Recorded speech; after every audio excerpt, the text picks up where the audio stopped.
interest rates go from here? I'm going to do a technical breakdown because there's a lot of moving pieces, and with the Democrats now in control of all three, House, Senate, and the presidencies, stocks are higher and mortgage bonds are lower. So a lot of this has to do with the fact that they think that there's going to be more spending and the bonds reacted negatively. So right now, the 10-year Treasury is on the rise and we're over one, and we'll continue to trend this, right? Because right now it's having a negative effect on mortgage bonds.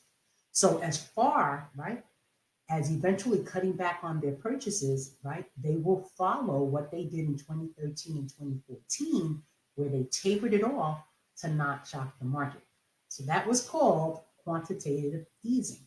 So with the CARES Act and everything that's going on with the pandemic, the feds have been purchasing mortgage bond securities, and that is the main reason why rates are at historical low for the pandemic.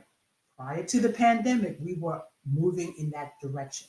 So let's talk about this 10-year Treasury, because right now you can see, right, as of July 2020, we have had a steady trend of increase for the 10-year Treasury. And as you can see, we want to see what are the ceilings, right? So right now you can see we're trending upwards. We're over one. So right now it looks like we might head to 110, 112 before we actually hit a ceiling. So here goes the ceilings and here goes the floors. So then we see that it goes up, it trends back downwards. And so as you can see here, this is the trend for the 10-year Treasury. So what does this really mean for us? Because we are concerned about mortgage bond securities, 50-day moving average, and the 100-day moving average. So when we're looking at this, right, here goes the roller coaster ride. So the technical part of it, I just wanted to break it down because right now we're seeing an upward trend of mortgage interest rates rising, still historically low, okay? So let's start in October. So in October, we had right here, and we're talking about the ceilings and the moving averages that we're taking, because when we see that we hit this floor, right? So it happened in October, happened again in November, right?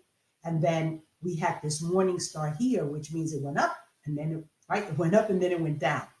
When we're looking at these floors right here, you can see as we continue to have this upward trend.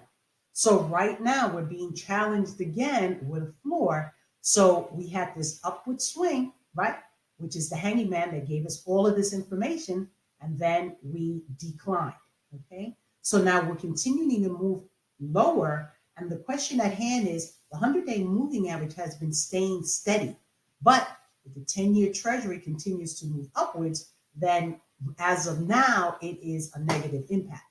So we have room for it to go lower, right? Because remember, when this number goes lower, that means interest rates go up. So we're in the middle here saying, hey, 50 and 100-day moving average, what are we going to expect? So with all the new changes happening with the new administration and now Democrats who have control, it'll be interesting to see what's going to happen, okay? So I wanted to let you know that the 10-year Treasury, when it was 1.2, okay, we're at 1.07. This happened in January 2016. The interest rate at that time were about 3.97, and then it happened again in November 2016, and the rates were about 3.57. As we all know now, rates are in the very low threes and high twos. So any questions or concerns, give me a call. Cathy, mortgage planner, proud veteran, 619-846-2675. Stay safe.